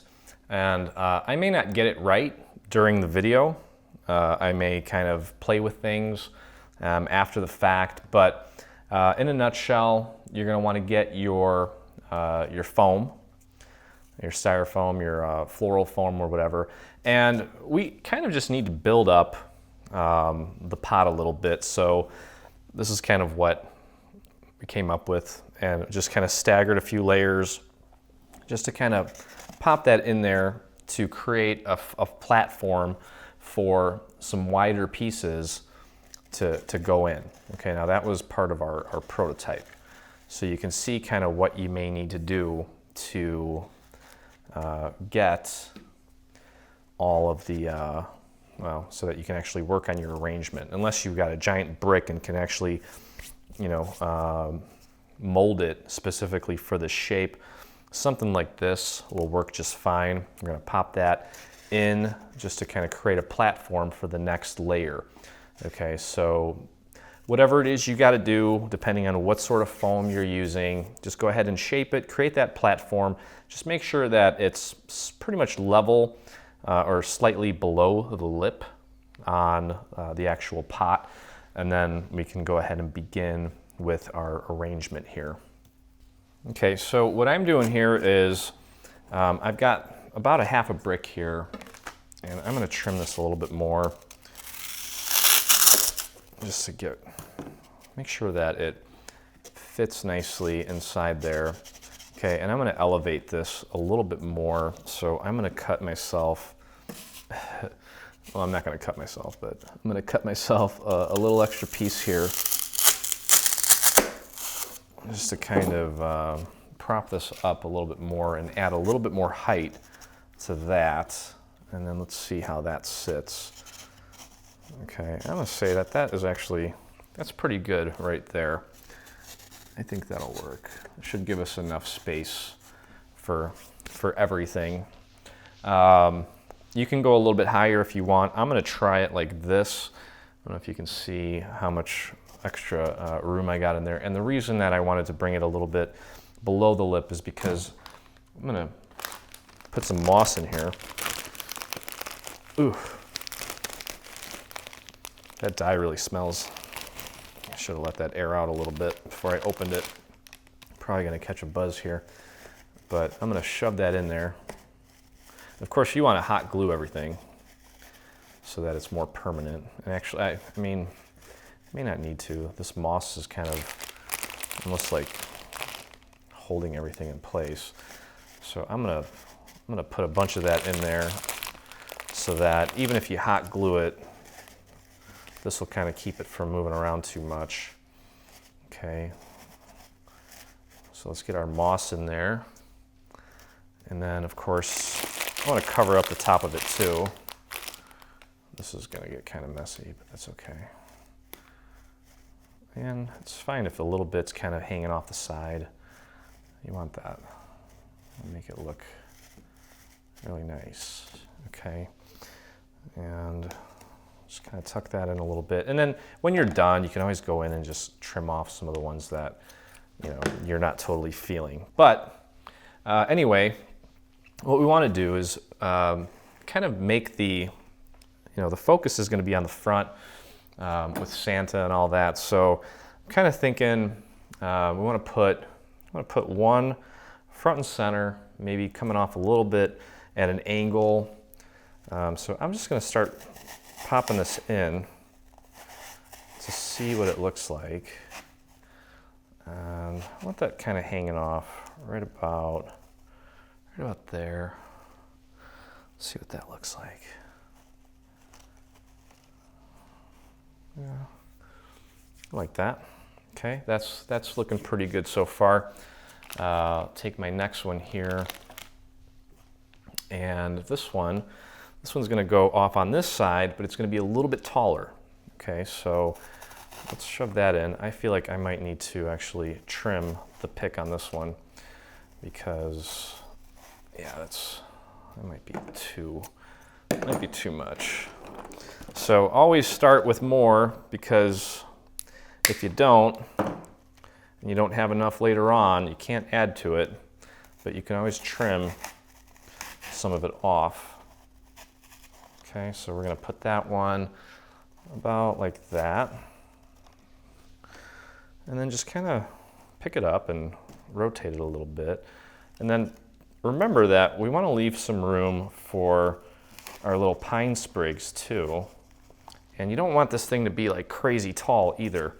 You want to kind of just make sure that it's all nice and somewhat compact, okay? All right, now let's grab our next guy here. And this guy, he's going to be up on top here. And let me move that back a little bit. Okay, so that looks good. And then eventually we're going to fill in some of these gaps with our little, you know, our little evergreens and such. So that looks good. I'm going to rotate this, and then we're going to put one guy, oops, I'm going to put one guy back here to fill this area in, like that.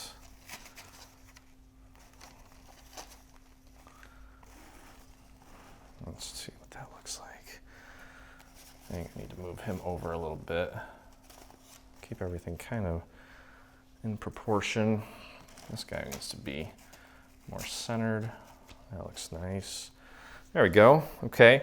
And then let's grab our little evergreens. And so now it's a matter of kind of filling in little gaps here. Let's find one. I'm going to find this one. This one was kind of one that ended up a little bit too short for me, but I think it's going to work really well in this little area here. So I'm going to pop that in here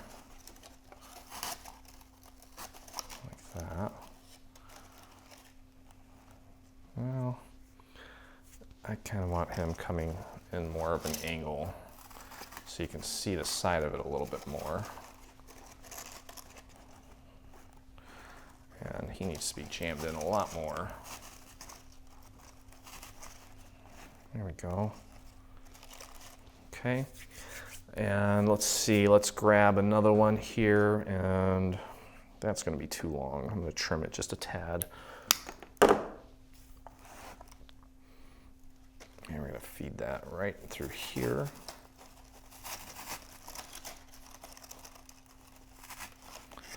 And you can always kind of fix things as you go. I'll bring that down a little bit. You know what? This thing is kind of pushing. It's kind of pushing my poinsettia out of the way, and I don't want that. I want this to be kind of front and center. That looks pretty good, I think. All right, let's fill in. Let's fill in the back here. You know, sometimes it helps to kind of just get some stuff in here and then kind of adjust things as you go. I have a feeling now that that guy is going to go like that, and he's going to come down a little more. Okay, grab my next one. I'm going to trim that a little bit. And let's get another one coming out this way.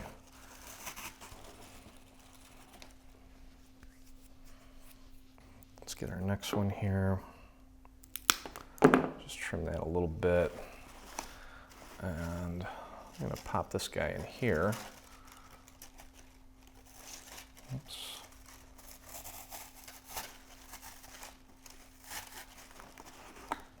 Let's see what we got here. Yeah, it's starting to fill in now. So you probably are not going to see the entire big picture until you really start to get more of these in here. And that's totally fine. I feel like we need another one coming out of here. This one's got to be a shorty. And we're going to put him in at more of an angle. Like that. Okay.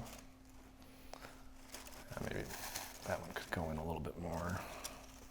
So, you know, you get the idea here. This is all going to be kind of personal preference. There's no wrong or right way to do a floral arrangement like this. Just kind of keep, you know, moving things here and there until you are satisfied with the result. Now this back one here, I think I'm gonna bend this one out a little bit. And then this one's gonna be a shorty too. And just flare that out.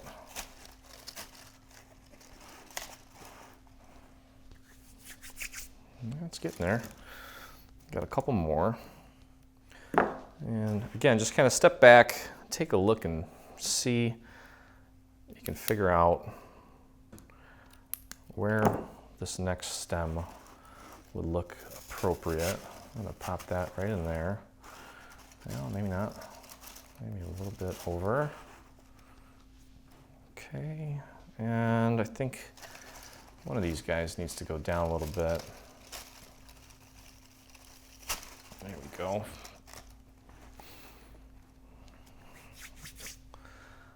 Oh yeah, there we go. So we got one left here, and then we're gonna fill it in with, how's that one looking back there? These guys look a little random, but we're gonna cover that up with this last little sprig so it's not so obvious. There you go. Kind of have just a little bunch of them sitting right here. And then I can kind of fix this guy a little bit. There we go. Okay. Yeah, so everything's really filling in nicely now. And that just leaves our little berries. And I'm going to have, this one needs to be trimmed. I'm going to start with the front. Whoops. Projectile. At least it wasn't vomit. So that's a good thing. Okay. There's some berries there. And let's see. I'm gonna add one up here.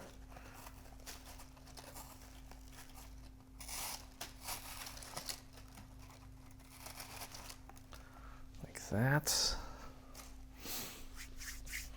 And our next one, I'm gonna find a tall one and pop it right in here.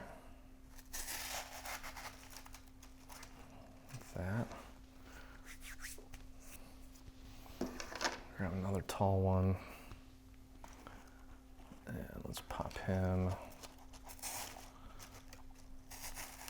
right in there. Okay. Well, let's see. Let's get a little shorty. Not a shorty, maybe one right here.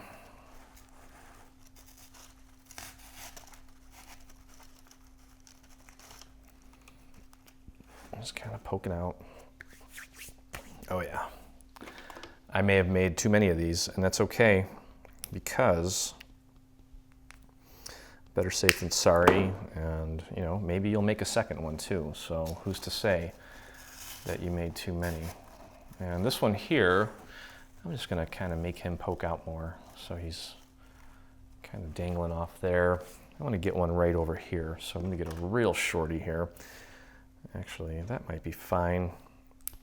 And we'll just pop him in here. Now let's make it straight and then we can bend it. There we go.